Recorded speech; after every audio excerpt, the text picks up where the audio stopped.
Hello friends, எல்லாருக்கும் வணக்கம். இந்த வீடியோவில் நம்ம எதை பற்றி பார்க்க போகிறோம் அப்படின்னா, இந்த ஊராட்சி செயலாளருக்கான வேலைக்கான டீட்டெயில்ஸை பற்றி தான் பார்க்க போகிறோம். ஸோ யாரெல்லாம் அப்ளை பண்ணலாம், யாரெல்லாம் அப்ளை பண்ண வேண்டாம், எதன் அடிப்படையில் இந்த வேலைக்கு ஆட்களை தேர்ந்தெடுக்கிறாங்க, பணம் கொடுக்கணுமா, அந்த மாதிரி நிறைய கமெண்ட்ஸ் வந்துக்கிட்டே இருக்குது. இந்த வேலைக்கு உண்மையாலுமே அப்ளை பண்ணலாமாக்கா, கிடைக்குமா கிடைக்காதா, யாரெல்லாம் அப்ளை பண்ணலாம், யாருக்கெல்லாம் முன்னுரிமை கொடுக்குறாங்க, என்ன மாதிரியான தேர்வு ப்ராசஸ் என்ன மாதிரியெல்லாம் இருக்குது அப்படின்னு சொல்லி நிறைய பேர் கேள்வி கேட்குறீங்க.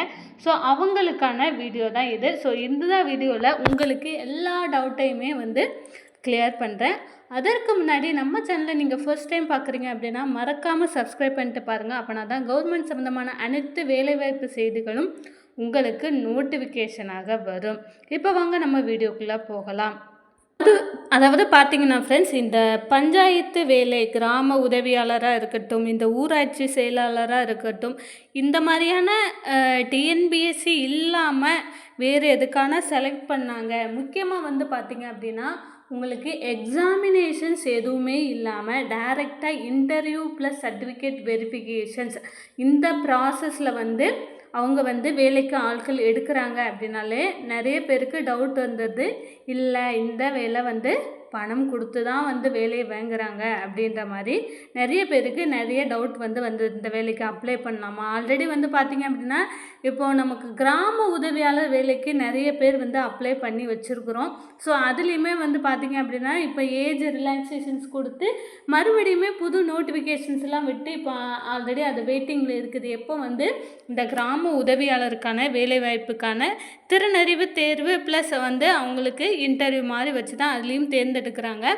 ஸோ இந்த ஊராட்சி செயலாளருக்குமே பார்த்தீங்க அப்படின்னா பேசிக்காக நமக்கு 10th குவாலிஃபிகேஷன்ஸ் தான், 8th கூட கிடையாது. 10th குவாலிஃபிகேஷன்ஸ் உங்களுக்கு ஸ்டார்டிங்கே பார்த்தீங்க அப்படின்னா 15,900 கொடுக்குறாங்க அப்படின்றத சொல்லியிருக்காங்க. அதாவது கிட்டத்தட்ட பார்த்தீங்க அப்படின்னா கவர்மெண்ட் சம்பளம் அப்படின்னாலே உங்களுக்கு 20,000 ஸ்டார்டிங்கே வந்துடும்.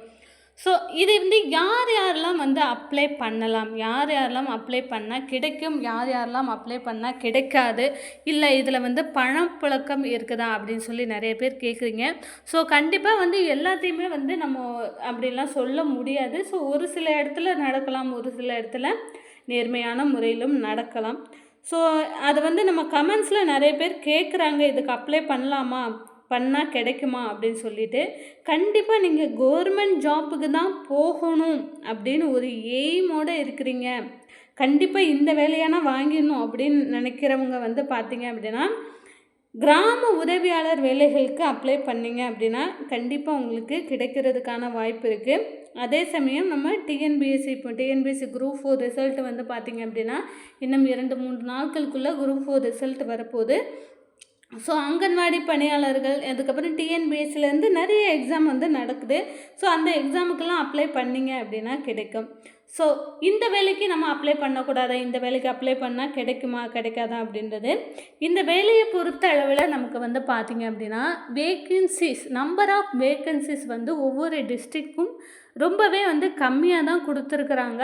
ஸோ இதில் ஹெவி காம்படிஷன்ஸ் இருக்கும். அதாவது ஒரு ஊர்லலாம் ரீசெண்டாக நியூஸ் பார்த்தோம், ஒரே ஒரு போஸ்டிங்ஸ்க்கு பார்த்திங்க அப்படின்னா கிட்டத்தட்ட 1000 பேர் போட்டி போட்டாங்க.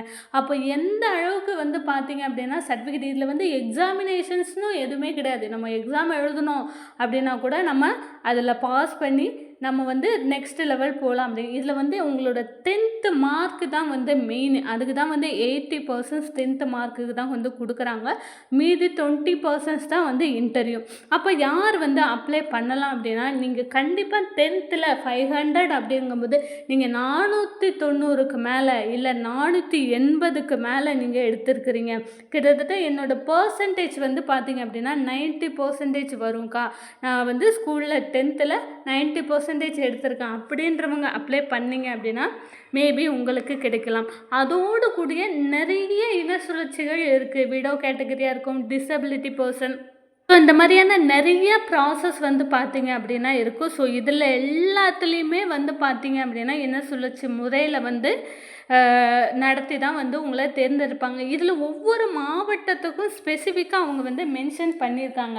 உங்களோட மாவட்டத்தோட நோட்டிஃபிகேஷன்ஸ் நீங்கள் எடுத்து பார்த்தாலே தெரியும் எந்த கம்யூனிட்டிக்கு எவ்வளோ வேகன்சிஸ் இருக்குது அப்படின்றத தேர்ந்தெடுத்திருக்காங்க. ஸோ அந்த கம்யூனிட்டியில் உள்ளவங்க ஹையஸ்ட் மார்க் நீங்கள் இருந்தீங்கன்னா மட்டும் அப்ளை பண்ணுங்கள். நீங்கள் மற்ற கம்யூனிட்டியை சேர்ந்தவங்க வந்து அப்ளை பண்ணாலுமே வந்து எடுத்துக்க மாட்டாங்க. ஏன்னா எந்த கம்யூனிட்டிக்கு அவங்க வேகன்சி கொடுத்துருக்குறாங்களோ அந்த கம்யூனிட்டியை சேர்ந்தவங்களுக்கு மட்டும்தான் வந்து கொடுத்துருப்பாங்க. உங்கள் நோட்டிஃபிகேஷனை பார்த்தாலே தெரியும். ஸோ ஒன்ஸ் நோட்டிஃபிகேஷனை செக் பண்ணிவிட்டு அப்ளை பண்ணுங்கள். மேலும் கவர்மெண்ட் சம்மந்தமான அனைத்து தகவலுக்கும் மறக்காமல் நம்ம சேனலை சப்ஸ்கிரைப் பண்ணுங்கள். தேங்க்யூ.